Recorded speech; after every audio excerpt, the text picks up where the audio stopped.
Hello everyone, so this is your Kamal sir. So बच्चे, आपको पता होगा कि हम लोगों ने एक सीरीज शुरू किया था जिसमें हम लोगों ने क्या किया था, solution and qualitative property chapter का हर टॉपिक के ऊपर वीडियो अपलोड कर रहे थे। तो देखो बच्चे, आज हम लोग उसी टॉपिक का 5 नंबर लेक्चर लेकर आ चुके हैं। तो देखो, आज हम लोग इस लेक्चर में बहुत इंपॉर्टेंट टॉपिक को डिस्कस करने वाले हैं। लेकिन उससे पहले जिन लोगों ने इससे पीछे 4 लेक्चर को नहीं देखे हो, आप नीचे जाओ, डिस्क्रिप्शन बॉक्स में लिंक दिया रहेगा, आप उसमें जाकर पहले उन 4 लेक्चर को देख लो। क्योंकि आज 5 नंबर लेक्चर में कुछ ऐसा टर्म यूज करने वाले हैं, ऐसा कॉन्सेप्ट यूज करने वाले हैं जो उस 4 लेक्चर में है। तो आपको अगर वो 4 लेक्चर आप देख लोगे तो आपको यहां पे बहुत सारा बेनिफिट मिलने वाला है। तो चलिए शुरू करते हैं। आज क्या पढ़ने वाले हैं हम लोग? बेसिकली आज हम लोग जिस टॉपिक के बारे में बात कर रहे हैं वो बहुत इंपॉर्टेंट टॉपिक है in a point of view of your board as well as competitive exam.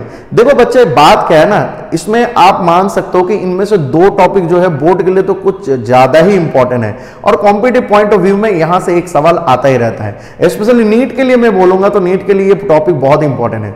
चलिए अब देर किस बात की, शुरू करते हैं उस टॉपिक को। तो देखो टॉपिक क्या है, आज हमें जो पढ़ना है वो है आपका राउल्स लॉ। उसकी अकॉर्डिंग सॉल्यूशन को उन्होंने 2 टाइप से डिवाइड किया, उनके बारे में पढ़ना है। और उसके साथ साथ हम लोग लास्ट में एक टॉपिक पढ़ेंगे जिसको हम बोलते हैं एजियोट्रॉप्स।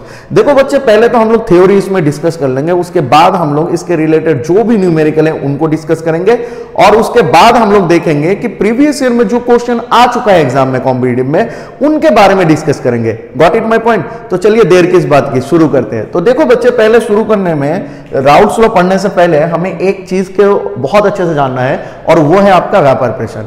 तो पहले समझते हैं वेपर प्रेशर क्या है, एंड उसके बाद हम लोग चलेंगे राउल्स लॉ में। तो देखो, वेपर प्रेशर अगर आपको समझना है तो आप सिंपल वे में समझो इसको। एक मैंने बीकर ले लिया, closed beaker.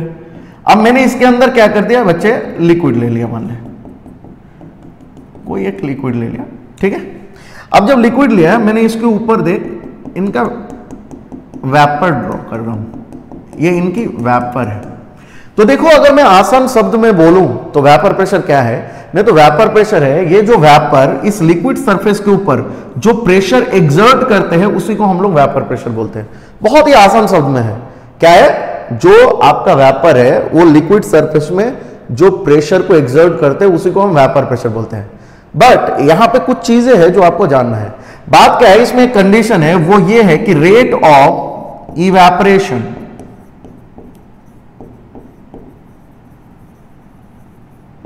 is equal to rate of condensation। तो बच्चे बात क्या है? बात यह है कि यहां से जिस रेट में लिक्विड वेपर में कन्वर्ट होगा उसी सेम रेट में वेपर लिक्विड में कन्वर्ट होगा। जब ये दोनों इक्वल है उस टाइम में वो वेपर उस लिक्विड सरफेस के ऊपर जो प्रेशर एक्सर्ट करता है उसी को हम लोग वेपर प्रेशर बोलते हैं। क्या हो रहा है? इस कंडीशन में जब इन दोनों का रेट इक्वल है तब वेपर उस लिक्विड सरफेस के ऊपर जो प्रेशर एक्सर्ट करता है उसी को हम लोग वेपर प्रेशर बोलते हैं। क्लियर है बात? I hope all of you understood. चलिए अब देखते हैं इस वेपर प्रेशर की अगर मैं बात करूं तो ये वेपर प्रेशर कुछ फैक्टर से अफेक्टेड होता है। कहने का मतलब क्या हुआ कि ये कुछ फैक्टर के ऊपर ये वेपर प्रेशर डिपेंड करता है। उनमें से पहला फैक्टर जो है वो है टेम्परेचर। अब समझते हैं टेम्परेचर की कहानी क्या है। देखो बच्चे, वेपर प्रेशर के साथ अगर मैं टेम्परेचर की बात करूं तो they are directly proportional to each other. अब सवाल है क्यों मैंने बोला ये बात कि vapour pressure directly proportional to temperature. देखो बहुत ही सिंपल बात है। अगर मान लो मैं इस लिक्विड के टेम्परेचर को इंक्रीज करूं तो इसके लिक्विड के अंदर जो भी मॉलिक्यूल है वो सब क्या करेगा, उस टेम्परेचर को एब्जॉर्ब करेगा। उसकी काइनेटिक एनर्जी क्या हो जाएगी, बढ़ जाएगी। और काइनेटिक एनर्जी बढ़ जाएगी तो लिक्विड से वेपराइज होने की टेंडेंसी क्या हो जाएगा, बढ़ जाएगा।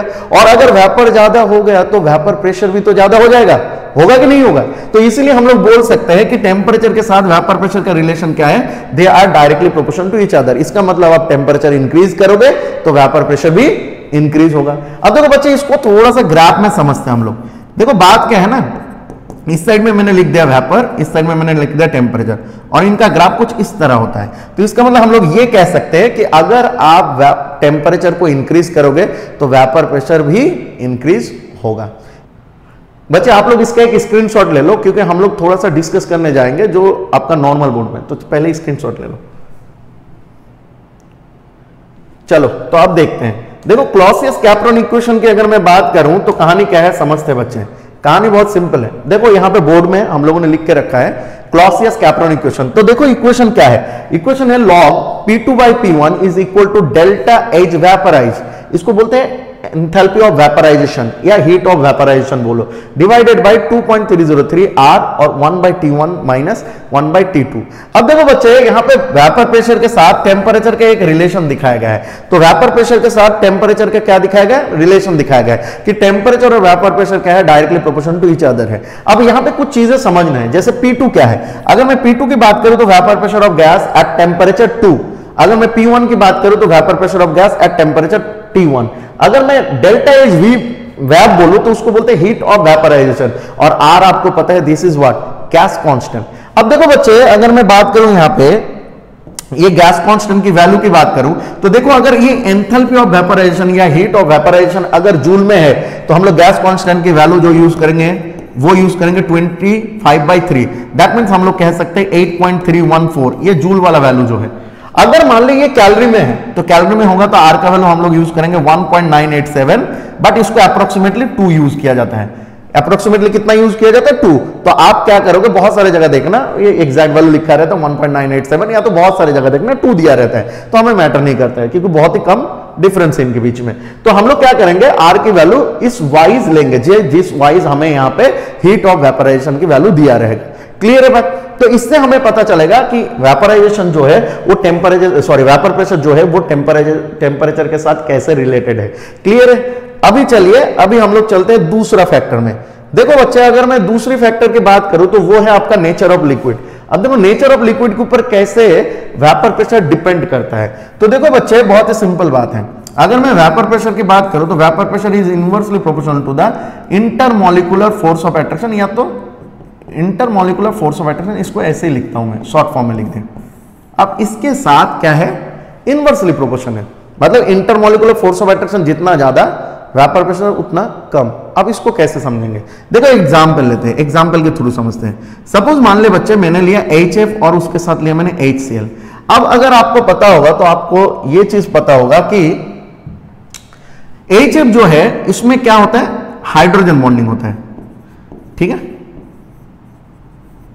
और HCl में होता है डाइपोल डाइपोल इंटरेक्शन, ठीक है। अब मेरे को बताओ कहां पे फोर्स ऑफ अट्रैक्शन स्ट्रांग है। हमें पता है हाइड्रोजन बॉन्डिंग क्या होता है, फोर्स ऑफ अट्रैक्शन ज्यादा स्ट्रांग होता है एज कंपेयर टू वैन रोल फोर्स ऑफ अट्रैक्शन या dipole dipole movement, dipole dipole interaction बोल सकते हो। तो इसमें क्या है, हाइड्रोजन बॉन्डिंग यहां पे ज्यादा हो रहा है। दैट मींस अगर मैं इंटरमॉलिक्यूलर फोर्स ऑफ अट्रैक्शन की बात करूं तो इस अकॉर्डिंग HF क्या है, ज्यादा फोर्स ऑफ अट्रैक्शन है। तो अगर ज्यादा फोर्स ऑफ अट्रैक्शन होगा तो वेपर प्रेशर की बात करूं तो क्या हो जाएगा, वेपर प्रेशर किसकी ज्यादा हो जाएगा, वेपर प्रेशर HCl की ज्यादा हो जाएगा। अब सवाल है कैसे हो रहा है भाई ये सब। देखो भाई बहुत ही सिंपल बात है, अगर फोर्स ऑफ अट्रैक्शन स्ट्रांग है, ज्यादा है, तो ये मॉलिक्यूल क्या होगा, एक दूसरे से छोड़ के जाएगा नहीं। अब लिक्विड क्या होगा, मान लो लिक्विड की बात करो, अब लिक्विड में फोर्स ऑफ अट्रैक्शन ज्यादा है मान ले, अब मॉलिक्यूल एक दूसरे को छोड़ के जाएगा नहीं तो फिर वेपराइज होगा नहीं। अगर वेपराइज होगा नहीं तो वेपर प्रेशर कहां से आएगा भाई, नहीं आएगा ना। कहानी सिंपल है बहुत, ठीक है, समझ में आ गया। एक मान लो एक एग्जांपल ले रहा हूं और एक हैलाइड, मतलब हैलाइड के ग्रुप जो है उनके ऊपर बेस करके एक एग्जांपल ले रहा हूं। जैसे मान ले मैंने ले लिया HF, HCl, HBr और HI। हमें पता है कि ड्यू टू स्मॉल साइज इनकी फोर्स ऑफ अट्रैक्शन क्या होता है, ज्यादा होता है, और ये हाइड्रोजन बॉन्डिंग भी शो करता है। लेकिन आयोडीन की साइज क्या होता है, लार्जर होने की वजह से हाइड्रोजन और आयोडीन के बीच में जो बॉन्ड है वो क्या होता है, उतना स्ट्रॉन्गर नहीं होता है जितना HF के केस में होता है। तो फोर्स ऑफ अट्रैक्शन किसके पास ज्यादा है, फोर्स ऑफ अट्रैक्शन की अगर मैं बात करूं तो HF के पास, तो इनकी वेपर प्रेशर क्या हो जाएगा, कम हो जाएगा। तो सबसे ज्यादा वेपर प्रेशर किसका हो जाएगा, सबसे ज्यादा वेपर प्रेशर जो हो जाएगा वो HI का हो जाएगा। गॉट इट माय पॉइंट, समझ में आया कि नहीं आया बता बच्चे, ठीक है। अब देख इसके ऊपर रिलेट करके और एक चीज बता रहा हूं मैं जो इंपॉर्टेंट है, वो है आपका बॉइलिंग पॉइंट के साथ रिलेशन। देख वेपर प्रेशर के साथ बॉइलिंग पॉइंट का रिलेशन जो है वो इनवर्सली प्रोपोर्शन है, एक दूसरे की इनवर्सली प्रोपोर्शन है। जैसे मान ले एक एग्जांपल ले रहा हूं मैं, सपोज मान ले मैंने लिया H2O और HCl। अब इन दोनों को देख, इसमें डाइपोल डाइपोल इंटरेक्शन होता है, इसमें क्या होता है, हाइड्रोजन बॉन्डिंग होता है। तो हाइड्रोजन बॉन्डिंग होगा तो वेपर प्रेशर क्या हो जाएगा, कम हो जाएगा। इसका मतलब बॉइलिंग पॉइंट क्या हो जाएगा, अगर मेरा हाइड्रोजन बॉन्डिंग की बात करूं, यहां पे हाइड्रोजन बॉन्डिंग ज्यादा है, समझ बात को, तो हाइड्रोजन बॉन्डिंग ज्यादा है, इसका मतलब स्ट्रॉन्गर है, तो वेपर प्रेशर क्या होगा, कम होगा। तो वेपर प्रेशर किसका ज्यादा है, HCl का। अगर वेपर प्रेशर इसका ज्यादा है तो बॉइलिंग पॉइंट किसकी ज्यादा हो जाएगी, वाटर का। क्लियर है बात या नहीं, तो वाटर का बॉइलिंग पॉइंट ज्यादा है। क्लियर है, तो इस बात को समझो। मान ले और एक चीज मैं बता रहा हूं, यहां पे थोड़ा सा मैं इस साइड में ले रहा हूं, जगह कम पड़ रहा है, तो देख और एक चीज बता रहा हूं मैं यहां पे, वो है मान ले मैंने ले ले एक कोई है एक्स और वाई, दो ऐसे कोई भी कंपोनेंट दिया गया है, कोई भी सॉल्यूशन दिया गया है, लिक्विड दिया गया है कोई भी मान ले। अब इसकी टेम्परेचर मान ले मैंने ले लिया 50 डिग्री सेल्सियस और इसकी मान ले मैंने ले लिया 70 डिग्री सेल्सियस। आप पूछ रहे हैं इनकी बॉइलिंग पॉइंट दिया गया है ये, आप पूछ रहे हैं इन दोनों में से वेपर प्रेशर किसका ज्यादा है किसका कम है। तो जिसके टेम्परेचर, अगर मैं वेपर प्रेशर की बात करूं तो जिसकी टेम्परेचर कम है उसकी, मतलब जिसकी बॉइलिंग पॉइंट कम है उसकी वेपर प्रेशर क्या होना चाहिए, ज्यादा होना चाहिए कि नहीं होना चाहिए। तो इसका मतलब हम लोग क्या कह सकते हैं कि जिसकी बॉइलिंग पॉइंट कम है उसकी वेपर प्रेशर ज्यादा है, तो एक्स का वेपर प्रेशर जो है ज्यादा है। क्लियर है बात? तो ये दोनों को समझ अच्छे से, क्लियर है। इसका एक स्क्रीनशॉट ले ले, फिर आगे चलते हैं।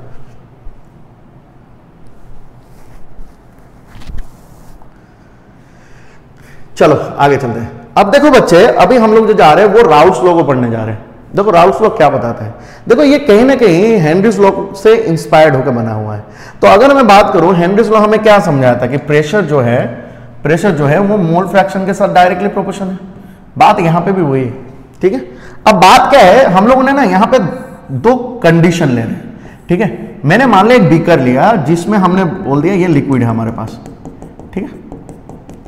ये मैंने दूसरा बीकर लिया, इसमें और एक लिक्विड ले लिया डिफरेंट, तो मैंने इसका नाम दे दिया 1, इसको मैंने बीकर दे दिया 2।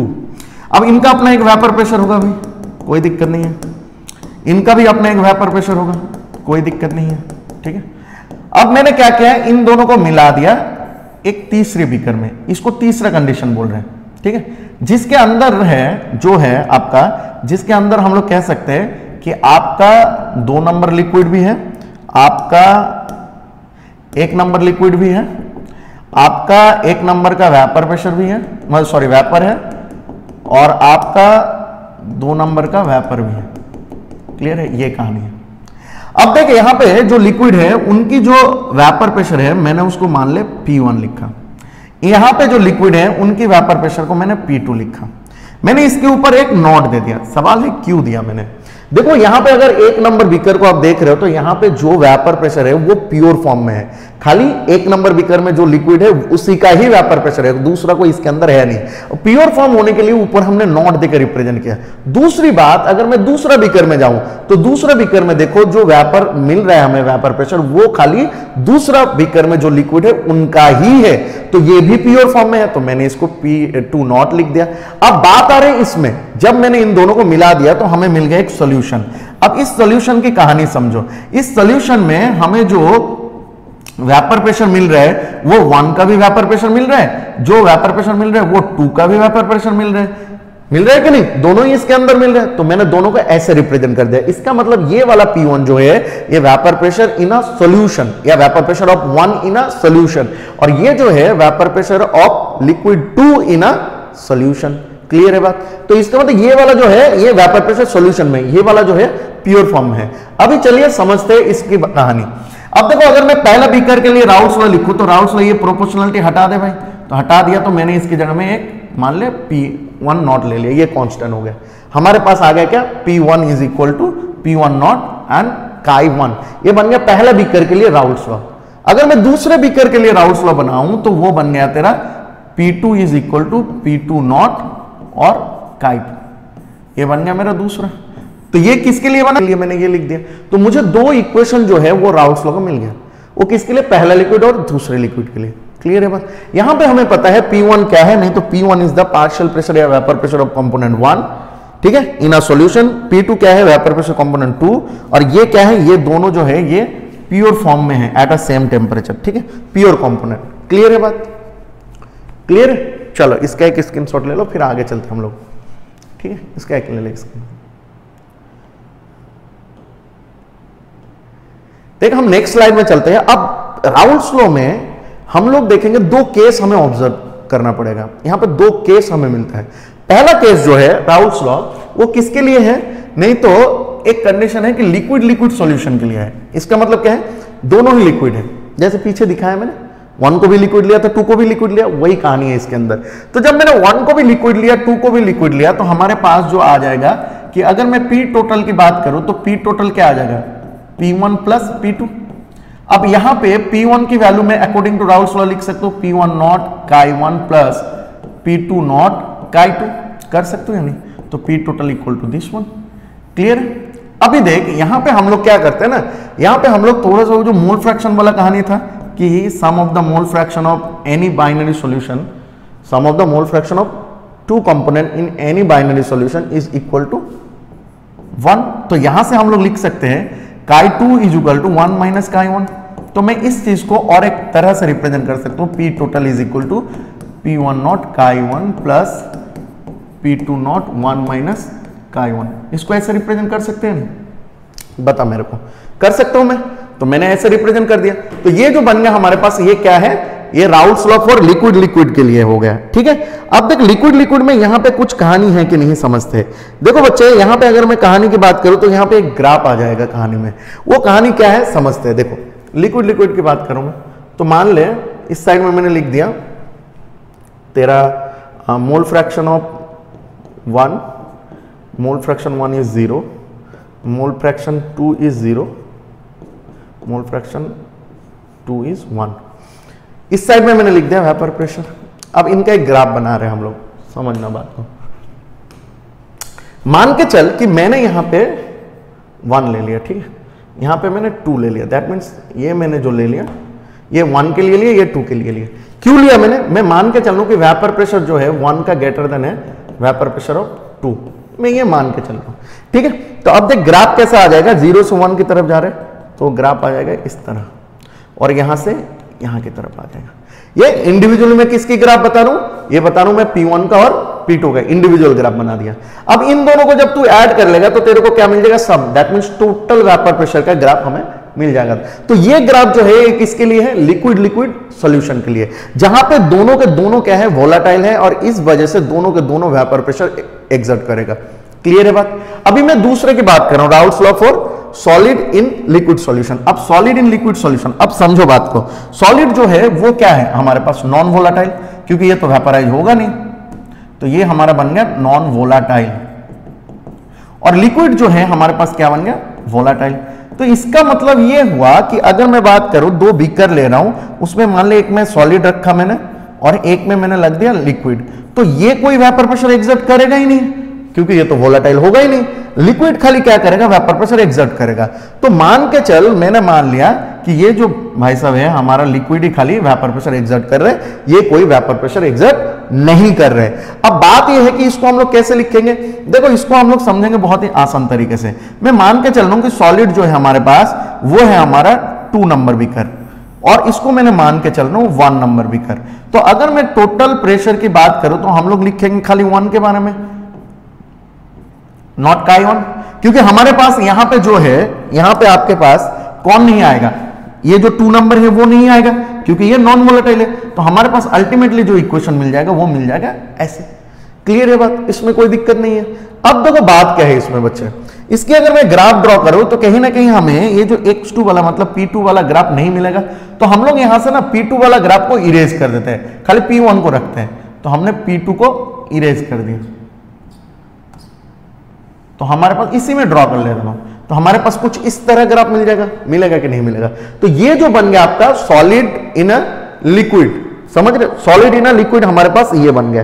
तो ये जो हमारे पास आ गया, ये आ गया आपका राउल्स लॉ का दूसरा केस। क्लियर है बात? बता मेरे को यहां तक, कोई दिक्कत नहीं। अब तो इसको देखकर डरना मत, ये आया कहां से? देखो ये जो आया इसको मैंने आगे ना कॉलिगेटिव प्रॉपर्टी बोल के एक टॉपिक है, उसमें आके ये चीजें आपको बता देंगे। ये यहां से भी हो सकते हैं, लेकिन हम लोग यहां पे नहीं बात करें, या आगे जाके हम लोग यहां पे वो जो कॉलिगेटिव प्रॉपर्टी का पहला प्रॉपर्टी आएगा relative lowering in vapour pressure, उसमें इस बात को डिस्कस करेंगे। क्लियर है? अभी आगे चलते हैं। देख राउल्स लॉ के अकॉर्डिंग इसका एक स्क्रीनशॉट ले ले, फिर आगे चलते हैं। ठीक है? क्लियर? देख अभी जो बात है ना, अभी हम लोग बोल रहे हैं राउल्स लॉ के अकॉर्डिंग सॉल्यूशन को 2 टाइप से डिवाइड किया गया, एक आइडियल सॉल्यूशन, एक नॉन आइडियल सॉल्यूशन। देखो इसमें 3 कंडीशन है, उसको ऑब्जर्व करना बहुत जरूरी है। अब देखो बात कैसे करते हैं इसके बारे में। देखो इसके बारे में अगर मैं बात करूं, बेस्ट होता अगर लास्ट में कंपेयर कर देते इसको। देखो बात क्या है, बहुत सिंपल है। आइडियल सॉल्यूशन कौन होगा समझ, और नॉन आइडियल सॉल्यूशन कौन होगा समझ। ठीक है? मैं आइडियल की बात करूं और नॉन आइडियल की बात करूं, एक नॉन आइडियल। देखो आइडियल सॉल्यूशन वो होता है जो, पहली बात तो है राउल्स लॉ को फॉलो करेगा। जो राउल्स लॉ को नहीं फॉलो करेगा उसको हम लोग बोलेंगे नॉन आइडियल सॉल्यूशन। तो जो राउल्स लॉ को फॉलो करेगा वो आइडियल सॉल्यूशन, जो राउल्स लॉ को नहीं फॉलो करेगा वो नॉन आइडियल सॉल्यूशन। देखो बच्चे यहां पे हर कोई बात लिखा गया है, आप देख सकते हो, ये है, समझ रहे। दूसरी बात समझना, यहां पे क्या होता है, मान के चल कि सपोज मैंने 3 बीकर ले लिया, ठीक है, यहां पे समझ, 3 बीकर ले लिया मैंने, ठीक है। एक में मैंने मान ले ये 1 है, ये 2 है, ये हमारे पास सॉल्यूशन वाली कहानी है। तो 1 का जो है 2 का है और ये सॉल्यूशन वाली कहानी है, ठीक है, इसमें कोई दिक्कत नहीं। अब देख, इसमें 1 का जो फोर्स ऑफ अट्रैक्शन है, इसके अंदर जो भी मॉलिक्यूल्स है उनके बीच में जो फोर्स ऑफ अट्रैक्शन है, ये एक आप 3 कहानी यहां पे ऑब्जर्व करोगे, उन 3 कहानी को हम लोग समझते हैं। पहली बात तो इसकी बात करूं मैं आइडियल की, तो समझो यहां पे 3 कहानी किस किस में है वो भी मैं आगे बता रहा हूं। यहां पे पहले तो समझो कि जहां पे हम लोग बोल रहे हैं कि आइडियल सॉल्यूशन वही होगा जिनके अंदर 1 नंबर में जो भी मॉलिक्यूल्स है उनकी जो फोर्स ऑफ अट्रैक्शन है, 2 नंबर में जो मॉलिक्यूल है उनकी भी जो फोर्स ऑफ अट्रैक्शन है, दोनों इक्वल होगा। तो अगर दोनों इक्वल होगा और इन दोनों को जब हम मिला देंगे तो उनका भी फोर्स ऑफ अट्रैक्शन क्या होगा, इक्वल होगा। अगर सबका फोर्स ऑफ अट्रैक्शन इक्वल होगा तो सबकी वेपर प्रेशर भी क्या हो जाएगी, इक्वल हो जाएगी। होगा कि नहीं होगा, बात इतनी सी है।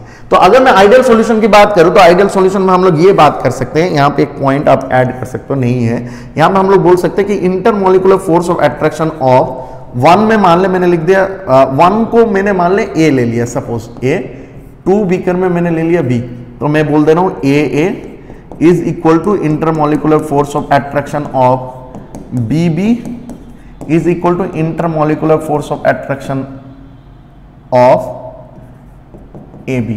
जब दोनों को मैंने मिला दिया AB, तो सबकी फोर्स ऑफ अट्रैक्शन क्या होगा, इक्वल होगा। अगर फोर्स ऑफ अट्रैक्शन इक्वल होगा तो इनमें से किसी में भी वॉल्यूम चेंजेस नहीं हो रहा है, मतलब अगर सब इक्वल हो रहा है तो इनकी वॉल्यूम चेंजेस भी क्या हो जाएगा, 0 हो जाएगा। तो इनकी वॉल्यूम चेंजेस जो है इसमें डेल्टा होगा, डेल्टा मिक्सिंग क्या है, 0 है। Got it my point? दूसरी बात, अगर इसमें फोर्स ऑफ अट्रैक्शन सबका इक्वल हो रहा है, इसका मतलब इनके बीच में कोई रिएक्शन हो ही नहीं रहा है। अगर रिएक्शन नहीं होगा तो हीट ऑफ एंथैल्पी चेंजेस क्या हो जाएगा, 0। इसका मतलब कोई इसके अंदर हीट ऑफ एंथैल्पी का कोई चेंजेस हो नहीं रहा है। तो इसमें मैं क्या कर दूंगा, डेल्टा H जो है मिक्सिंग वो 0 हो जाएगा। तीसरी बात, जब मैंने इन दोनों को मिला दिया इसके अंदर, तो जो चेंज इन एंट्रोपी है वो रैंडमनेस क्या हो रहा है, बढ़ रहा है। तो चेंज इन एंट्रोपी क्या हो जाएगा, ग्रेटर देन 0 हो जाएगा। और ये जो रिएक्शन हम लोग जो इनको ए और बी को जब मिला रहे हैं तो ये क्या हो रहा है, एक स्पॉन्टेनियस रिएक्शन हो रहा है। और स्पॉन्टेनियस रिएक्शन में डेल्टा जी की वैल्यू क्या होता है, नेगेटिव होता है। तो हम लोग बोल दिया डेल्टा जी नेगेटिव। तो ये कंडीशन को ध्यान में रखना, ये बहुत इंपॉर्टेंट कंडीशन है, क्लियर है। तो इनको हम लोग आइडियल सॉल्यूशन बोलते हैं। अब नॉन आइडियल सॉल्यूशन क्या होगा, जस्ट इसकी ऑपोजिट, राउल्स लॉ फॉलो नहीं करेगा। दूसरी बात, ये जो intermolecular force of attraction of AA equal to BB, मैं ऐसे लिख रहा हूं शॉर्ट फॉर्म में AB, ये सब क्या है, नॉट इक्वल है, कभी इक्वल नहीं होगा, समझ रहे। तीसरी बात, डेल्टा V मिक्सिंग जो है वॉल्यूम भी क्या होगा, not equal to 0। Delta H mixing क्या हो जाएगा, नॉट इक्वल टू 0। अब डेल्टा S जो हो जाएगा, जब मिलाओगे तो रैंडमनेस बढ़ेगा तो ग्रेटर देन 0, और ये एक स्पॉन्टेनियस रिएक्शन है तो डेल्टा जी की वैल्यू क्या हो जाएगा, लेस देन 0। तो ये कंडीशन होता है नॉन आइडियल के लिए। देखो बच्चे, नॉन आइडियल जो होता है ना वो 2 टाइप का होता है। एक होता है इसमें हम लोग बोलते हैं पॉजिटिव डेविएशन, और एक को हम लोग बोलते हैं नेगेटिव डेविएशन। अब चलो बच्चे इनके बारे में हम लोग देखते हैं कि पॉजिटिव डेविएशन में क्या है और नेगेटिव डेविएशन में क्या है, समझते हैं, ठीक है। क्लियर, यहां तक समझ में आया कि नहीं आया बता। अब उसकी कुछ एग्जांपल ले चुका हूं मैं, यहां पे आइडियल के एग्जांपल लिया हूं और नॉन आइडियल का भी एग्जांपल लूंगा, जिसको मैं लास्ट में कंपेयर करके समझाऊंगा विद देयर ग्राफ, ठीक है। तो अभी के लिए तो इतना समझ ले, स्क्रीनशॉट ले ले फटाफट। अब देख, नॉन आइडियल सॉल्यूशन की बात करूं मैं, नॉन आइडियल सॉल्यूशन में क्या है हमने ऑलरेडी जान लिया, क्योंकि लास्ट में हमने बता दिया था ना, जब हमने आइडियल सॉल्यूशन के साथ साथ इनको भी बता दिया। तो नॉन आइडियल सॉल्यूशन में वो चीज यहां पे लिखा गया है, तू ध्यान से देख ले, वही बात जो हम लोगों ने बताया था वही बात सेम टू सेम यहां पे लिखा गया है। तो आप क्या करो, इसका एक स्क्रीनशॉट ले लो, हम लोग आगे की कहानी बता रहे हैं, ठीक है। देख नॉन आइडियल ना दो टाइप का है, एक पॉजिटिव डेविएशन, एक है नेगेटिव डेविएशन। अब देख इस चीज को समझेंगे कैसे। देख मैं पॉजिटिव और नेगेटिव डेविएशन को ना मैं यहां पे चल यहीं पे समझते हैं क्या है कहानी। समझ बात क्या है, पहली बात तो ये है कि ये नॉन आइडियल के अंडर आते हैं, तो ये राउल्स लॉ को तो फॉलो नहीं करेगा, पहली बात हमें समझ में आ गया। दूसरी बात क्या होता है, इनका जो पी टोटल जो ऑब्जर्व होता है ना, ऑब्जर्व वो ज्यादा होता है as compare to P total calculated. कहने का मतलब क्या हुआ, सपोज मान ले कि मैंने यहां पे अलग अलग बी कर लिया तीन, इसमें मैंने मान ले ए को रखा, इसमें मैंने मान ले बी को रखा और यहां पे ए बी दोनों ही है, ठीक है। दैट मीन्स ये सॉल्यूशन वाला कहानी है। अब यहां पे क्या हुआ, यहां पे बोल रहा हूं मैं कि फोर्स ऑफ अट्रैक्शन जो ए का है और बी का है वो इन दोनों से ज्यादा है। कहने का मतलब जब इनको मैं इंडिविजुअली ले रहा हूं तो फोर्स ऑफ अट्रैक्शन ए का और बी का, सॉल्यूशन में जब ए बी दे रहा हूं उनके कंपैरिजन में ज्यादा है। तो इसका मतलब क्या हुआ कि इन दोनों की जो फोर्स ऑफ अट्रैक्शन है, मैं यहां पे लिख रहा हूं, मान ले मैं लिख रहा हूं intermolecular force of attraction of A and B is greater than intermolecular force of attraction of A B. अब देख आगे ए बी मतलब क्या है सॉल्यूशन में, तो सॉल्यूशन में इंटरमॉलिक्यूलर फोर्स ऑफ अट्रैक्शन कम है, तो कम है तो इसकी वेपर प्रेशर क्या हो जाएगा, ज्यादा हो जाएगा। तो अगर इसकी वेपर प्रेशर मान ले ज्यादा होगा तो हम कह सकते हैं कि ये जो वैल्यू है ये चीज को हम लोग बोल रहे हैं ऑब्जर्व टोटल प्रेशर। तो ऑब्जर्व टोटल प्रेशर क्या है, ज्यादा है, जब यहां पे क्या हो रहा है इंटरमॉलिक्यूलर फोर्स ऑफ अट्रैक्शन कम हो रहा है, किसकी कंपैरिजन में, ए की कंपैरिजन में और ए एंड बी की कंपैरिजन में। तो ए एंड बी को लेगा तो इसका जो आपके पास जो भी प्रेशर आएगा P A and P B, इन दोनों को ऐड करने के बाद जो टोटल आएगा वो आ गया आपका कैलकुलेटिव। तो ये फोर्स ऑफ अट्रैक्शन ज्यादा है, तो फोर्स ऑफ अट्रैक्शन ज्यादा है मतलब मॉलिक्यूल टाइटली पैक्ड है, तो इजीली वेपराइज होगा नहीं, वेपराइज नहीं होगा तो वेपर प्रेशर कम होगा, तो वेपर प्रेशर इसका कम है, ठीक है। तो कैलकुलेटिव क्या है, कम है। दूसरी बात अगर हम लोग बात करें यहां पे, तो यहां पे क्या हो रहा है कि आपके पास जो डेल्टा वी मिक्सिंग है वॉल्यूम, वो क्या हो रहा है ग्रेटर देन जीरो, मतलब वो क्या होगा पॉजिटिव वैल्यू। पॉजिटिव डेविएशन में क्या हो रहा है, जब हम इन दोनों को यहां पे मिला के मिलने के बाद जो मिल रहा है हमें, वो क्या होगा वहां पे डेल्टा मिक्सिंग की वैल्यू जो है, डेल्टा वॉल्यूम जो है वो क्या होगा, ज्यादा होगा। दूसरी बात अगर हम लोग डेल्टा एच मिक्सिंग की वैल्यू बताएं, चेंज इन एंथैल्पी, वो भी ग्रेटर देन जीरो होगा, क्योंकि ये एक क्या हो रहा है, ये आपके पास यहां पे देखो लिखा है एंडोथर्मिक एक रिएक्शन बन रहा है, तो एंडोथर्मिक रिएक्शन बन रहे इसलिए क्या हो गया, डेल्टा मिक्सिंग क्या हो रहा है, ग्रेटर देन जीरो। तीसरी बात आपको डेल्टा एस की वैल्यू जो है वो क्या होगा, ग्रेटर देन जीरो होगा, और डेल्टा जी की वैल्यू जो होगा वो लेस देन जीरो होगा। क्लियर है बात। तो ये बात कब आ गई, ये जब आ गया पॉजिटिव डेविएशन में। तो पॉजिटिव डेविएशन में हमें तीन चार चीजें दिमाग में रखना है। पहला तो राउल्स लॉ को नहीं फॉलो करते हैं, एक नॉन आइडियल सॉल्यूशन होता है। दूसरी बात ए का force of attraction and B का फोर्स ऑफ अट्रैक्शन जो है ए बी की कंपैरिजन में ज्यादा है, एंड फोर्स ऑफ अट्रैक्शन ज्यादा होने की वजह से इनके पास जो वेपर प्रेशर है वो क्या हो जाएगा, कम हो जाएगा as compare to the solution. इसी वजह से ऑब्जर्व जो टोटल प्रेशर है वो ज्यादा होगा as compare to the calculative total pressure. Clear है बात, पीबी इसकी कंपैरिजन में ये ज्यादा हो जाएगा। तीसरी बात यहां पे जब दोनों को मिलाएंगे हम लोग तो डिसोल्यूशन होने के बाद इनकी वॉल्यूम भी क्या हो जाएगा, इंक्रीज होगा, और वॉल्यूम इंक्रीज होगा इसलिए डेल्टा वी की वैल्यू क्या हो जाएगा, greater than zero. Delta H क्या है, जब मैं इन दोनों को मिला रहा हूं तो क्या हो रहा है, वो हीट को अब्सॉर्ब कर रहे हैं, तो अब्सॉर्ब जब कर रहे हैं तो डेल्टा एच की वैल्यू क्या हो रहा है, ग्रेटर देन जीरो, क्योंकि ये एक एंडोथर्मिक रिएक्शन हो रहा है। तीसरी बात डेल्टा एस की वैल्यू क्या हो जाएगा, ग्रेटर देन जीरो होगा। डेल्टा जी की वैल्यू क्या हो जाएगा, लेस देन जीरो होगा, क्योंकि ये स्पॉन्टेनियस है, यहां पे रैंडमनेस इंक्रीज हो रहा है इसलिए ये ग्रेटर देन जीरो और ये लेस देन जीरो। क्लियर है बात। अब इसके नीचे भी देख एग्जाम्पल कुछ लिखा गया है, अभी के लिए तो ये एग्जाम्पल दिमाग में रख, बस अभी मैं समझा रहा हूं आगे कैसे इसको आसान तरीके से आपको याद करना है, क्योंकि ये एग्जाम्पल कहीं ना कहीं आपको तंग करेगा बहुत, समझो, तो उसका भी एक आसान तरीका हम लोग बता देंगे। तो अभी ये समझ में आएगा तो इसको फटाफट ले लें स्क्रीनशॉट। अब देखिए यहीं पे हम लोग थोड़ा सा बात कर लेते हैं नॉन आइडियल सॉल्यूशन जो है, that means non ideal solution का जो दूसरा वाला पार्ट है जिसको हम बोलते हैं नेगेटिव डेविएशन। तो यहीं पे हम लोग थोड़ा सा डिस्कस कर लेते हैं। बात क्या है, वो भी राउल्स लॉ को नहीं फॉलो करेगा, ठीक है। यहां पे क्या हो जाएगा, ये हो जाएगा तेरा उल्टा। कहने का मतलब पी टोटल कैलकुलेटिव जो है वो ज्यादा रहेगा as compare to P total observe. तो इसका मतलब यहां पे जो फोर्स ऑफ अट्रैक्शन है सॉल्यूशन में वो ज्यादा है as compare to AA and BB। तो फोर्स ऑफ अट्रैक्शन ज्यादा है तो वेपर प्रेशर क्या हो जाएगा, कम हो जाएगा। तो वेपर प्रेशर कम हो जाना मतलब हम लोग ये लिख सकते हैं कि P टोटल ऑब्जर्व जो है वो क्या हो जाएगा, less than P total calculative. होगा कि नहीं होगा, बता होगा। अब देखिए यहां पे क्या हो रहा है, आफ्टर डिसोल्यूशन जो चेंज इन वॉल्यूम है वो क्या होगा, लेस देन 0। फिर ये एक एक्सोथर्मिक रिएक्शन होता है, हीट इवॉल्व होता है, तो फिर क्या हो जाएगा, लेस देन 0। फिर डेल्टा एस की वैल्यू क्या हो जाएगा, ग्रेटर देन 0, और डेल्टा जी की वैल्यू क्या हो जाएगा, लेस देन 0। कहानी बस इतनी सी है। तो बस यहां पे भी इसके ही रिलेटेड 4 पॉइंट दिमाग में रख ले, हो जाएगा। नेगेटिव डेविएशन जो है उसमें क्या होगा, टोटल जो है आपके पास प्रेशर कैलकुलेटिव वो ज्यादा होगा ऑब्जर्व से। दूसरी बात अगर मैं बात करूं तो चेंज इन वॉल्यूम जो है वो लेस देन 0 होगा, चेंज इन एंथैल्पी जो है वो लेस देन 0 होगा, चेंज इन एंट्रोपी जो है वो ग्रेटर देन होगा, और change in Gibbs free energy जो है वो लेस देन होगा, क्योंकि ये एक स्पॉन्टेनियस रिएक्शन है। तो बस बात इतनी सी है। तो चलो इसको देखते हैं थोड़ा सा आगे। मैं इसको इरेज कर रहा हूं, इसको इरेज करके यहां पे दिखा रहा हूं। देख यही बात यहीं पे है, जो मैंने बताया वही है, समझ। देख पहले लिखा गया है कि in this solution A B interaction are stronger than the A and B B, समझ रहे, molecular interaction present in the two liquid forming the solution. तो दैट मींस क्या है, उसी को हम लोग नेगेटिव डेविएशन बोलते हैं। ये कंडीशन है बस, समझ रहे। तो इसमें क्या होगा, ये आपको मिल रहा है, क्योंकि यहां पे हमने देखा था पी टोटल कैलकुलेटिव क्या है, ग्रेटर देन है किससे, पी टोटल ऑब्जर्व से। तो इसका मतलब पी ए प्लस पीवी क्या है, ग्रेटर देन। क्लियर है बात, बता मेरे को।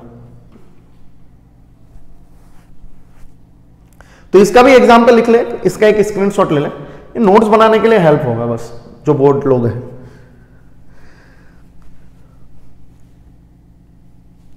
चल अब आगे चलते हैं, इन तीनों की ग्राफ बनाते हैं और इनको थोड़ा सा कंपेयर करते हैं। देख यही ग्राफ बना के रखा हूं मैं यहाँ पे, जो ग्राफ मैंने लिक्विड में बनाया था ना, वही ग्राफ देख आइडियल में है। तो देख आइडियल में भी ग्राफ जो है वो सेम टू सेम है जैसे लिक्विड में हमने बनाया था।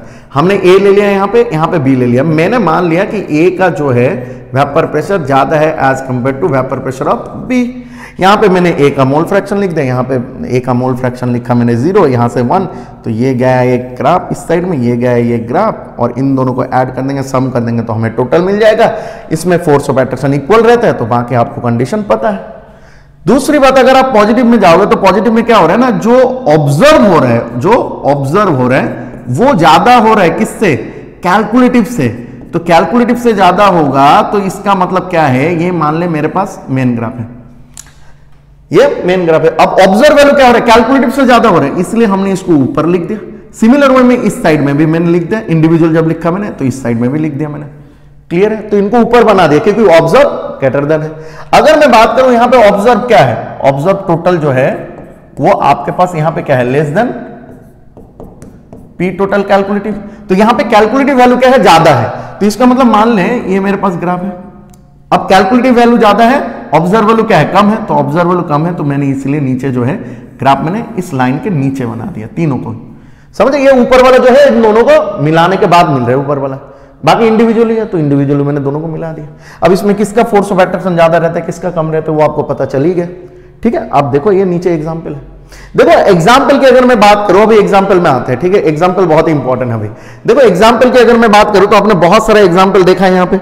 अब सवाल यह है कि इन चीजों को हम लोग कैसे दिमाग में रखें। देखो बहुत ही सिंपल मैनर में मैं आपको बता रहा हूं, समझ ले। ठीक है, देख कहानी क्या है, मैं बना रहा हूं यहाँ पे। ठीक है, मैं साइड में बना रहा हूं, मान ले मैंने ले लिया एक शॉर्टकट बना रहा हूं, CCl4 plus something, it will always give positive. ये 99.9% केस में सही होता है, समझ रहे। ये जो एजम्पशन हमने किया ये 99.9% केस में सेम होता है। मतलब यहां से आप एग्जाम्पल लिख दोगे कि पॉजिटिव है कि नेगेटिव है। दूसरी बात जो है, दूसरी बात है हमारे पास क्लोरोफॉर्म CHCl3 प्लस मैंने लिख दिया। तीसरा मैंने लिखा बेंजीन के साथ प्लस, चौथा मैंने लिखा एसिड के साथ प्लस समथिंग, ऐसे लिख दे। ये पॉजिटिव है, ये नेगेटिव है, ये पॉजिटिव है, ये नेगेटिव है। बस इतने सी बात आपको दिमाग में रखना है। इतना आप अगर दिमाग में रख दोगे तो काम बन जाएगा। अब चल कोई भी एग्जाम्पल उठा ले भाई, ये मैच हो जाते हैं ऑलमोस्ट। मैं इसके किसकी बात कर रहा हूं, ये पॉजिटिव नेगेटिव डेविएशन की। बाकी अगर मैं आइडियल सॉल्यूशन की बात करूं तो आइडियल सॉल्यूशन में क्या होता है ना, एक ही सीरीज का होता है, होमोलॉगस टाइप का सीरीज का होता है। जैसे मान ले मैंने लिया बेंजीन, तो बेंजीन का सीरीज में कौन आता है, टोलुइन, तो ये बन गया बेंजीन और टोलुइन दोनों हो गए। मान ले मैंने हेप्टेन लिया प्लस हेक्सेन ले लिया मैंने, समझ रहे, ये बनता है, ये बन जाएगा, मतलब ये होमोलॉगस सीरीज टाइप का, मतलब एक ही टाइप में जाएगा, वो आइडियल सॉल्यूशन है। बट नॉन आइडियल में थोड़ा सा प्रॉब्लम है, उसका भी सॉल्यूशन मैंने दे दिया। देख कार्बन टेट्राक्लोराइड, और मैं इसमें देखता हूं कोई कार्बन टेट्राक्लोराइड वाला है एग्जांपल, वो पीछे होगा एग्जांपल, ये देख एसिड वाला एग्जांपल जो है एसिड प्लस समथिंग, तो मान ले ये हमारे पास एसिड प्लस समथिंग किस में आ गया, नेगेटिव में, देख नेगेटिव। बेंजीन कहां गया, इसको छोड़, बस इनमें देख बेंजीन नहीं है यहाँ पे, वो पीछे वाला एग्जांपल जो देके रखा था ना, दो स्लाइड में था जो पॉजिटिव और नेगेटिव, उसमें देखना हर एग्जांपल है। अब देख इसमें क्या है, एक है एसीटोन और क्लोरोफॉर्म, तो क्लोरोफॉर्म प्लस समथिंग किसके अंदर आ जाता है, नेगेटिव के अंदर, तो मैच हो जाएगा। क्लियर है बात। तो इससे तू अंदाजा लगा सकते हैं कि पॉजिटिव और नेगेटिव डेविएशन के एग्जांपल क्या हो सकते हैं।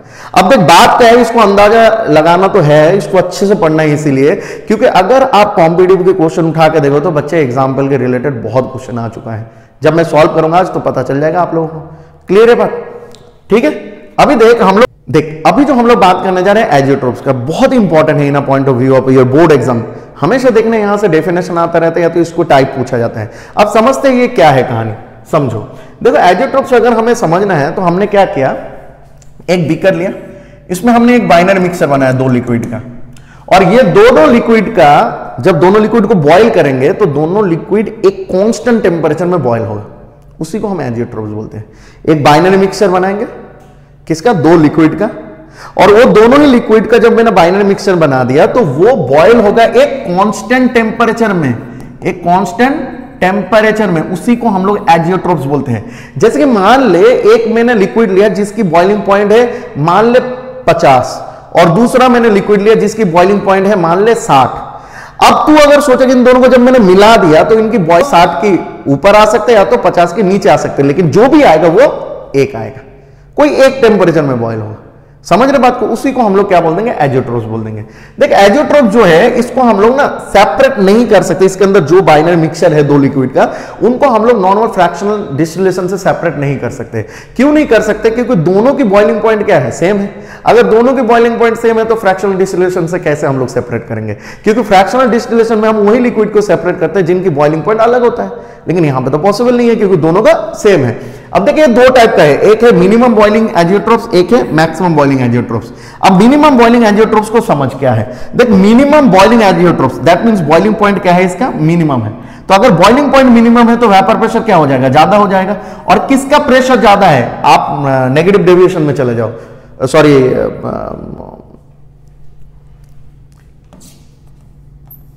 देख अब हम लोग जो जानते हैं वो मिनिमम एजियोट्रोप्स को जानते हैं। मिनिमम बॉइलिंग एजियोट्रोप्स क्या है, इसमें देख मिनिमम बोला है तो मिनिमम मतलब बॉइलिंग पॉइंट जो है वो मिनिमम है, तो वेपर प्रेशर क्या हो जाएगा, ज्यादा हो जाएगा। वेपर प्रेशर क्या हो जाएगा, ज्यादा हो जाएगा, क्योंकि हमें पता है वेपर प्रेशर और बॉइलिंग पॉइंट क्या है, दोनों एक दूसरे के इनवर्सली प्रोपोर्शनल है।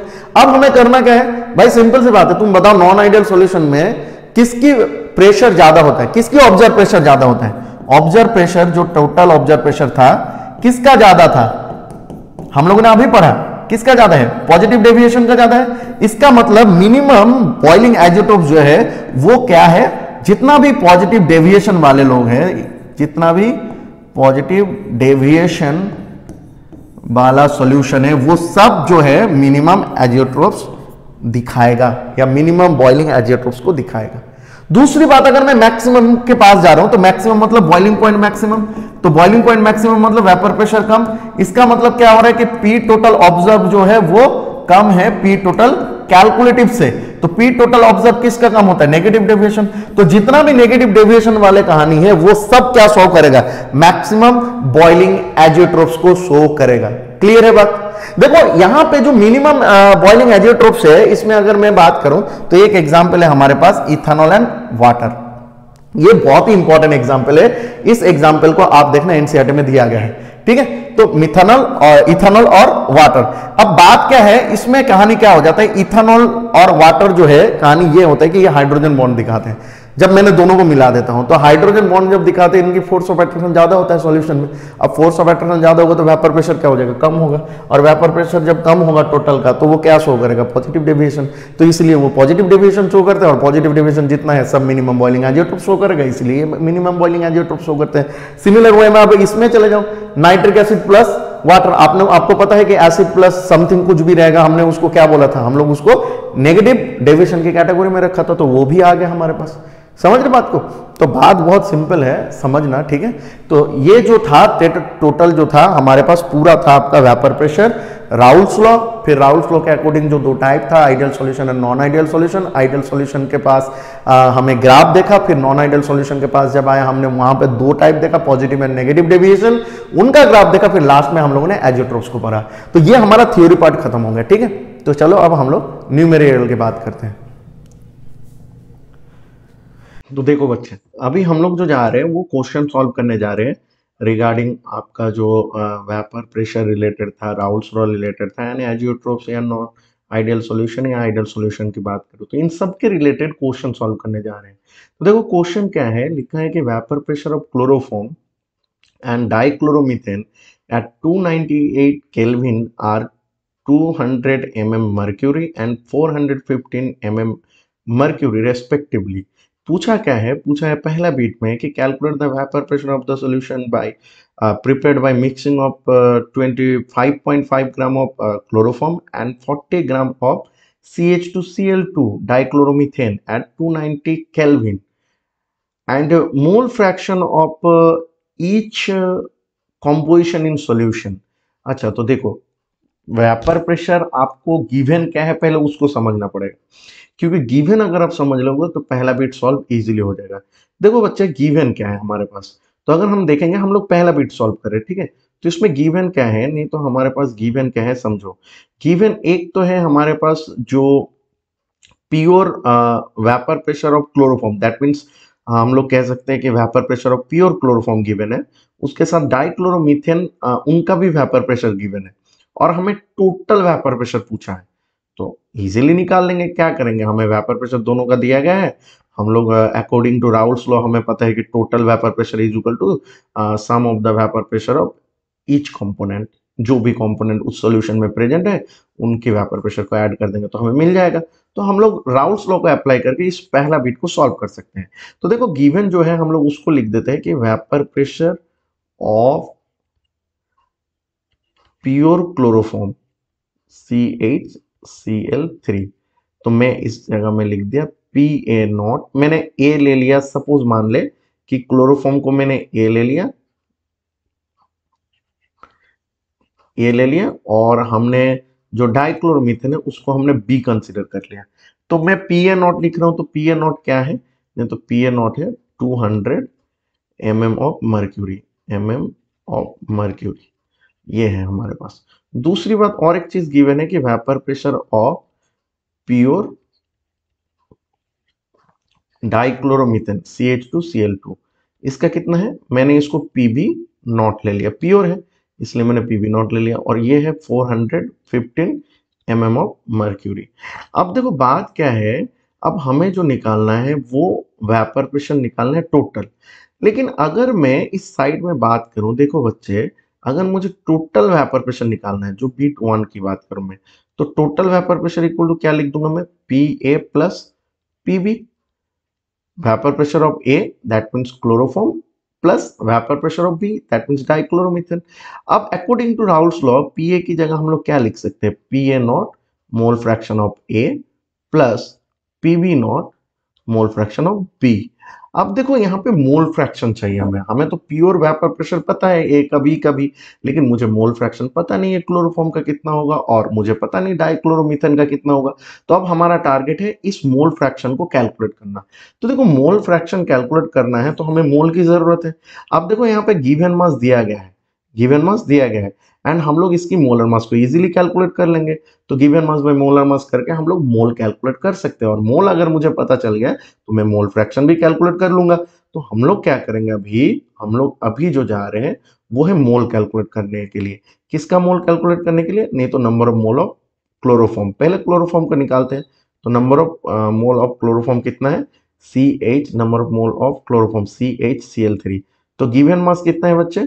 25.5 डिवाइडेड बाय मोलर मास। अब देखो क्लोरोफॉर्म की अगर मैं मोलर मास निकालूं तो क्लोरोफॉर्म की मोलर मास मैं यहाँ पे निकाल रहा हूँ। तो क्लोरोफॉर्म का क्या है? कार्बन है 12 plus hydrogen 1 plus 3 multiply to 35.5 chlorine का। तो टोटल अगर हम लोग करेंगे तो यहाँ पे टोटल जो आ जाएगा वो आ जाएगा 119.5 ग्राम पर मोल। इतना आ गया। दूसरी बात, अगर हम डाइक्लोरोमीथेन की मोलर मास निकाले तो डाइक्लोरोमीथेन की कहानी देखो, 12 प्लस 2, क्योंकि हाइड्रोजन 1 होते हैं 2 है इसलिए 2 multiply to 1 equal to 2 plus 2 multiply to 35.5। अगर मैं इसको ऐड करूं तो आई विल गेट 85 ग्राम पर मोल। तो इतना मुझे मोलर मास मिल गया। तो मोलर मास मुझे पता चल गया, तो नंबर ऑफ मोल जब निकालूंगा मैं मोलर मास देकर डिवाइड कर लूंगा। तो 119.5 ग्राम पर मोल। अगर मैं इन दोनों को डिवाइड करूं तो आई विल गेट 0.213। अगर मैं इसको कैलकुलेट करूं तो हमें ये मिल जाएगा। तो ये मिल गया मोल। तो इतना मोल आ गया हमारे पास। किसका मोल आ गया? इतना आ गया क्लोरोफॉर्म का मोल। सिमिलर वे में अगर मैं number of mole of dichloromethane की बात करूं तो इसका कितना आ जाएगा बच्चे? इसका गिवन है 40 डिवाइडेड बाय मोलर मास होता है आपका 85। तो अगर मैं इनको कैलकुलेट करूं तो आई विल गेट 0.47। आधा से देखो 0.5 के करीब आएगा, तो 0.47 आ रहा है। तो अब देखो बात क्या हुआ, हमें मोलर मास तो मिल गया। अब हमें चाहिए क्या? Mole fraction. तो मैं यहाँ पे नीचे यहीं पे कैलकुलेट कर ले रहा हूँ मोल फ्रैक्शन। तो मोल फ्रैक्शन ऑफ क्लोरोफॉर्म CHCl3, या तो मैं ए भी लिख दूं का, ये बात बराबर है। This is equal to mole of a मतलब हमने किसको मान लिया? क्लोरोफॉर्म को, इसलिए मैं ए लिख रहा हूं। और हमने डाइक्लोरोमीथेन को बी मान लिया। तो mole of A divided by mole of A plus mole of B. अगर मैं इनकी कैलकुलेट करूं तो मोल ऑफ ए कितना है? 0.213 डिवाइडेड बाय 0.213 प्लस 0.47। अब अगर हम इनको सॉल्व करेंगे तो हमारे पास मोल फ्रैक्शन जो आ जाएगा वो आएगा 0.322। इतना आ गया। जब हमें मोल फ्रैक्शन ऑफ क्लोरोफॉर्म मिल गया तो हम लोग मोल फ्रैक्शन ऑफ डाइक्लोरोमीथेन इजीली निकाल लेंगे। कैसे निकालेंगे? नहीं तो इसका एक प्रोसेस होता है, हमें पता है कि sum of the mole fraction of any binary solution, sum of the mole fraction of component which are present in a binary solution is always equal to 1। तो मैं यहां से निकाल सकता हूं कि chi B is equal to 1 minus chi A. मैं ऊपर निकाल रहा हूं, ध्यान से देख लेना, यहां मैं बॉक्स बना दे रहा हूं यहाँ। तो अगर मैं इसको निकालूं तो कितना आ जाएगा इसका मोल फ्रैक्शन? 1 माइनस 0.322। तो इसका आ जाएगा आपका कितना? 0.3, हाँ 688 आ जाएगा, 688। तो ये आ गया हमारे पास। अब जब ये आ गया, अब हम लोग क्या करेंगे? प्योर तो वेपर प्रेशर आपको पता है, दिस इज 200। और मोल फ्रैक्शन ऑफ ए कितना आ गया? 0.322 प्लस यहाँ पे पी बी नॉट कितना है? 415 मल्टीप्लाई टू, यहाँ पे हमें पता चल गया कि यहाँ पे जो आया 0.688। ठीक है, थोड़ा बाहर जा रही है, तो 0.688। अब इन दोनों को हम लोग मल्टीप्लाई करके जब कैलकुलेट करेंगे यू विल गेट 349.22। ये बन गया आपका टोटल प्रेशर। यूनिट क्या हो जाएगा? यूनिट जो आपका था mm ऑफ मर्क्यूरी। तो mm ऑफ मर्क्यूरी हो गया। तो ये बन गया हमारा पहला बीट जो था। पहला बीट हमें क्या पूछा था कि calculate the vapour pressure of solution prepared by the mixing of 25.5 gram of chloroform and 40 gram of dichloromethane at 298 एंड 290 केल्विन। एंड उसका हमने निकाल लिया टोटल प्रेशर। क्लियर है? अभी चलिए आगे चलते हैं दूसरा बीट में। देखो दूसरा बीट में पूछा क्या गया है? दूसरा बीट में पूछा है मोल fraction of each component in solution. देखो ऑलरेडी हमने मोल फ्रैक्शन निकाल लिया, तो हमें उस सॉल्यूशन में मोल फ्रैक्शन निकालने बोला है each component, that means chloroform का और डाइक्लोरोमीथेन का। तो क्लोरोफॉर्म का मोल फ्रैक्शन तो ये है, और अगर मैं डाइक्लोरोमीथेन की बात करूं तो डाइक्लोरोमीथेन की मोल फ्रैक्शन ये है। तो हम लोगों ने दोनों का ही मोल फ्रैक्शन निकाल लिया, तो मैं यहाँ पे लिख दूं मोल फ्रैक्शन। बीट 2 की बात करूं, मोल फ्रैक्शन ऑफ क्लोरोफॉर्म कितना है? नहीं तो मोल फ्रैक्शन ऑफ क्लोरोफॉर्म है आपका 0.322। और अगर मैं बात करूं आपका मोल फ्रैक्शन ऑफ डाइक्लोरोमीथेन कितना है, तो डाइक्लोरोमीथेन आपका आ गया 0.688। तो बन गया ये हमारे पास आंसर। क्लियर है बात? ध्यान से देख लो। देखो बच्चे, अभी हम लोग दूसरे टाइप के क्वेश्चन में चलते हैं। देखो ये जो है प्रीवियस ईयर का कुछ साल का मैंने क्वेश्चन उठाया, प्रीवियस ईयर में देखो कैसे क्वेश्चन आ रहे हैं। देखो पहला क्वेश्चन जो है प्रीवियस ईयर का, वो बोल रहे हैं the mixture shows positive deviation from the Raoult's law. देखो यहाँ ये जो क्वेश्चन है ना, ये डायरेक्ट एनसीईआरटी से उठा के दिया गया है। एनसीईआरटी में एक ही एग्जाम्पल दिया गया है, वो है ये इथेनॉल और एसीटोन। इसी को एक्सप्लेन किया गया है पॉजिटिव डेविएशन में, और वही क्वेश्चन डायरेक्ट उठा के दिया गया है। अब सवाल ये है कि कैसे इसको हम लोग समझे। देखो बात बहुत इजी है, क्या है कहानी समझो। देखो इथेनॉल जो है ना, वो इथेनॉल हाइड्रोजन बॉन्ड शो करता है। मैं यहाँ पे लिख रहा हूं इथेनॉल हाइड्रोजन बॉन्ड शो कर रहा है, ठीक है, कोई दिक्कत नहीं है। दूसरी बात, हम लोग जब एसीटोन को ले रहे हैं, एसीटोन है आपका क्या, CH3 C double bond O CH3। Acetone को जब अलग ले रहे हैं तो वो नॉर्मली आपका जो है डायपोल डायपोल इंटरेक्शन शो कर रहा है। अब हमने जब इन दोनों को मिक्स कर दिया, क्योंकि हमें सॉल्यूशन की बात करना है यहाँ पे, तो जब मैंने इन दोनों को मिक्स कर दिया, तो मिक्स करने के बाद ये जो आपका जो इथेनॉल जो हाइड्रोजन बॉन्ड दिखा रहा था, वो कहीं ना कहीं क्या हो जाएगा, वो हाइड्रोजन बॉन्ड ब्रेक डाउन हो जाएगा। और वो ब्रेक होने की वजह से इंटरेक्शन जो है, जो फोर्स ऑफ अट्रैक्शन है, उस सॉल्यूशन में आके क्या हो जाएगा, लेस हो जाएगा। तो इसका मतलब सॉल्यूशन का जब फोर्स ऑफ अट्रैक्शन लेस होता है, तो वेपर प्रेशर क्या हो जाएगा, ज्यादा हो जाएगा। तो अगर वेपर प्रेशर ज्यादा हो रहा है, इसका मतलब क्या हो रहा है, जो टोटल ऑब्जर्व है वो कैलकुलेटिव से क्या हो रहा है, टोटल कैलकुलेटिव से ज्यादा हो रहा है। और टोटल ऑब्जर्व जहां पे ज्यादा होता है वो क्या होता है, पॉजिटिव डेविएशन होता है। इसी वजह से डी हमारे पास क्या है, राइट आंसर है। क्लियर है बात? तो ये बात जो है ये डायरेक्ट आपको एनसीईआरटी से दिया गया है, डायरेक्ट एग्जांपल दिया गया है, तो ये हमारा डी ऑप्शन होगा। दूसरा क्वेश्चन में पूछा है for ideal solution the correct option is, पहला देखो लिखा है del mixing, del H mixing जो है वो 0 है at constant temperature and pressure, चलो अच्छी बात है। दूसरा बोल रहे हैं गिव्स फ्री एनर्जी मिक्सिंग जो है वो इक्वल टू 0 है आइडियल सॉल्यूशन के लिए। फिर बोल रहे हैं एंट्रोपी के लिए 0 है। फिर बोल रहे हैं डेल्टा वॉल्यूम मिक्सिंग जो है वो नॉट इक्वल टू 0 है। आपको पता होगा, हम लोगों ने आज ही डिस्कस किया कि आइडियल सॉल्यूशन की केस में होता क्या है, डेल्टा वी मिक्सिंग जो होता है वो इक्वल टू 0 होता है। क्यों? क्योंकि यहाँ पे जो हम लोग कंपोनेंट ले रहे हैं, दैट मीन्स मान लो हमने एक बीकर में ले लिया ए को, एक बीकर में ले लिया बी को, और इन दोनों को मिला के जब हमने सॉल्यूशन बनाया, तो यहाँ पे ए के बीच में जितना भी मॉलिक्यूल है उनका जो फोर्स ऑफ अट्रैक्शन है, और बी बीकर में बी के बीच में जितना भी मॉलिक्यूल है उनका जो फोर्स ऑफ अट्रैक्शन है, ये दोनों इक्वल होता है। दैट मीन्स ए का एंड बी का इक्वल होता है। जब ये दोनों इक्वल होते हैं, इन दोनों को जब हम मिला के सॉल्यूशन बनाते हैं, तो यहाँ पे भी फोर्स ऑफ अट्रैक्शन जो होता है वो भी क्या होता है, इक्वल होता है। और इक्वल होने की वजह से इसमें कोई चेंजेस होता नहीं है। अगर चेंजेस नहीं हो रहे तो वॉल्यूम में भी कोई डिफरेंस नजर नहीं आएगा। इसीलिए डेल्टा वॉल्यूम मिक्सिंग जो है वो इक्वल टू 0 होता है।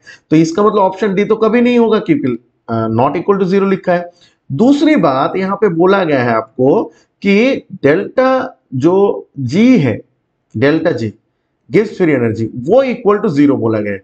ये भी नहीं होता है, क्योंकि ये एक स्पॉन्टेनियस रिएक्शन होता है, तो डेल्टा जी की वैल्यू लेस देन 0 होता है। फिर सिमिलर वे में डेल्टा एस की वैल्यू जो है वो इक्वल टू 0 दिखाया गया है। लेकिन चेंज ऑफ एंट्रोपी क्या होता है, रैंडमनेस, जब दो चीज को मिला देते हैं तो रैंडमनेस बढ़ जाता है, तो ऑलवेज ग्रेटर देन 0 होता है। और नेक्स्ट कंडीशन क्या है, डेल्टा एच की वैल्यू जो होता है वो 0 होता है।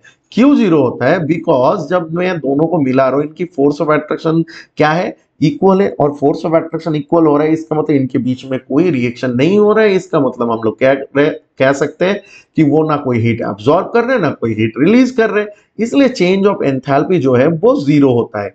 इसका मतलब क्या हुआ कि ऑप्शन ए जो है हमारे पास वो करेक्ट आंसर है, क्योंकि कांस्टेंट टेम्परेचर एंड प्रेशर बोल रहे हैं। तो इसके लिए हम लोग डेल्टा एच जो है वो इक्वल टू 0 हो जाएगा। क्लियर है बात? तीसरी बात पूछा है कि the mixture that forms maximum azeotropes, maximum boiling azeotropes मतलब क्या? आपको पता है कि मैक्सिमम बॉइलिंग मतलब हम लोगों ने ऐसे सीखा था कि बॉइलिंग पॉइंट मैक्सिमम मतलब इंक्रीजेस, तो वेपर प्रेशर क्या है? डिक्रीजेस। तो सॉल्यूशन की वेपर प्रेशर कहां पे डिक्रीज होता है?